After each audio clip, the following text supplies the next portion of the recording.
I am Noah, and this is the story of the big boat I built. One day, I stood near my home and thought about what God told me.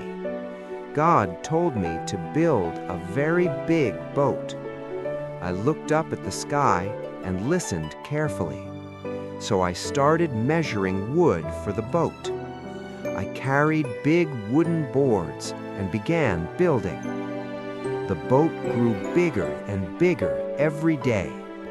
Soon the giant boat stood tall over the land.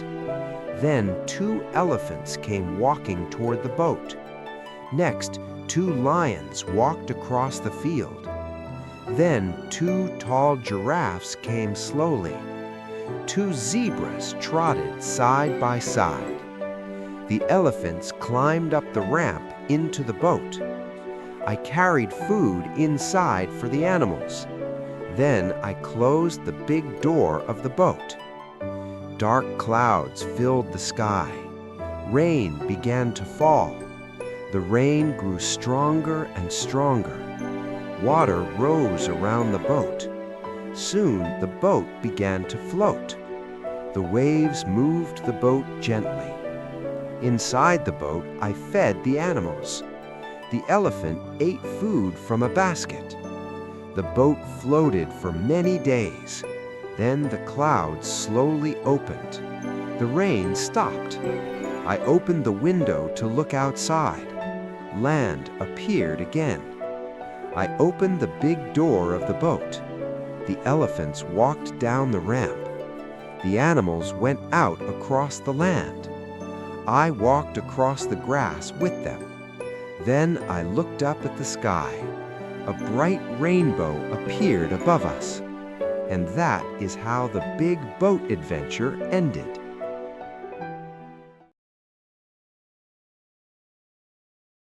The wind roared, waves slammed the boat. My hands gripped tight, heart racing. I saw a man walking on the water. Could it be him? Peter whispered, "I'll try." He stepped forward. Jesus smiled gently at him, calm in the storm. Why are you so afraid? Peter took a deep breath, stepping toward the water. His feet floated. I couldn't believe my eyes. Tell me to come to you on the water. Peter's face lit up with wonder, reaching toward Jesus. But the wind grew strong. Fear Lord, crept save in. me! I'm "Help going to me!" drown! Peter cried, sinking a little. Jesus reached out immediately, steady and calm. Peter's hand touched Jesus. Relief washed over him. Together they walked back to the boat. Waves rippled around them. Teacher, the waves are The so disciples high. cheered softly, amazed. Storms slowed. Peter stepped into the boat, wet but smiling. He breathed deeply, shaking off fear. Jesus looked at us. "Have faith," he said. Don't be afraid. The boat rocked softly as waves calmed. We whispered in awe, pointing at Peter and Jesus. Storm clouds parted. Moonlight sparkled on the water. I splashed water with my hand, laughing nervously. Peter laughed too, saying, "I walked on water." I walked Jesus on water. smiled, calm and loving. The boat drifted peacefully, waves shimmering. I thought about the scary waves, then the miracle. Peter wiped water from his hair, chuckling. The disciples gathered near Jesus, trusting him. Moonlight sparkled off Peter's wet robe. The sea was calm now, peaceful and still. I sat quietly, thinking of what I saw. Peter smiled at me. Faith can do amazing things. I nodded, feeling braver, looking at Jesus. The boat moved toward shore, disciples chatting happily. Peter looked at the stars and then at Jesus. I whispered, "I will try to have faith too." Before the cross, there was a battle no one saw. A man, alone in the wilderness, tempted with power, hunger, and glory. He refused. They called him king, but within days they would call for his death. Betrayed with a kiss, denied by a friend, abandoned in the darkest hour. He was beaten, mocked, and nailed to a cross.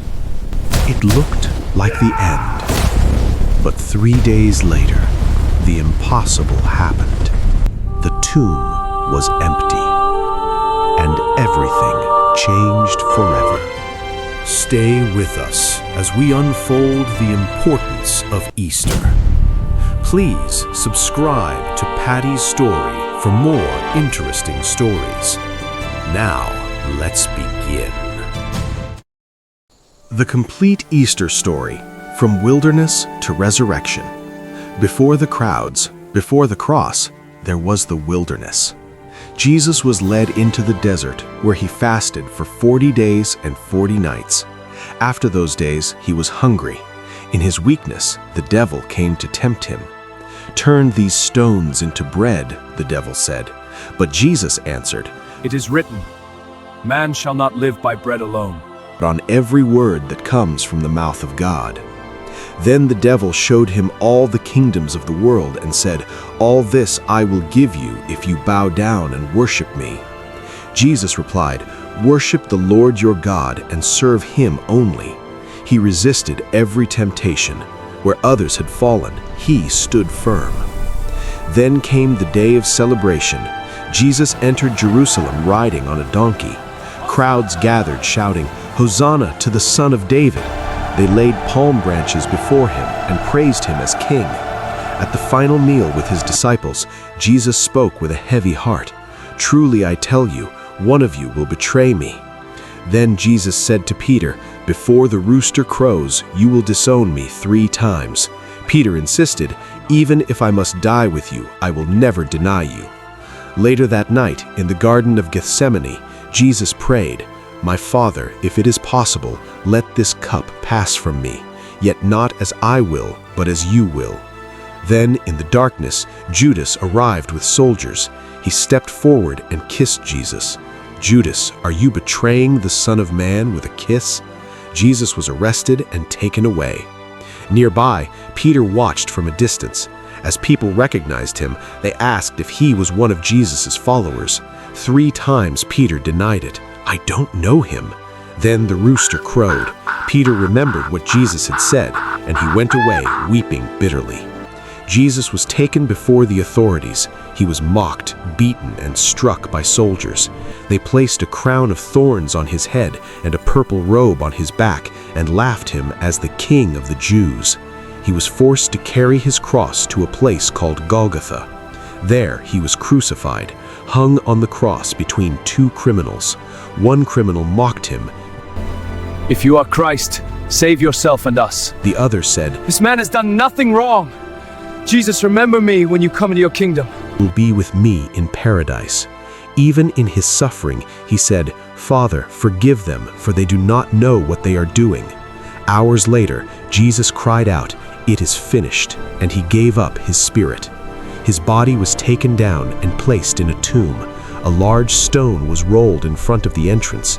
Soldiers were stationed to guard the tomb, making sure no one could enter. Pontius Pilate ordered a guard of soldiers to seal the tomb and keep watch. Everything became quiet. Hope seemed lost.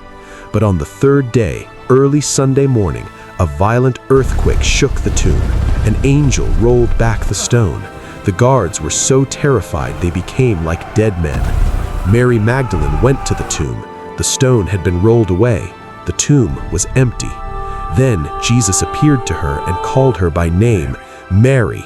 She turned and recognized him. He was alive. Jesus later appeared to his disciples in a locked room. At first they were afraid, but he said, "Peace be with you." He showed them his hands and his side.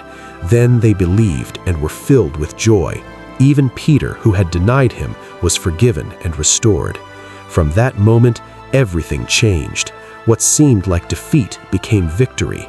What seemed like the end became a new beginning. He was tempted, yet did not fall. He was betrayed, yet did not resist. He was denied, yet still forgave. He was crucified, yet rose again. And the message remains: no darkness can overcome the light. No sin is beyond forgiveness. No grave can hold the promise of life.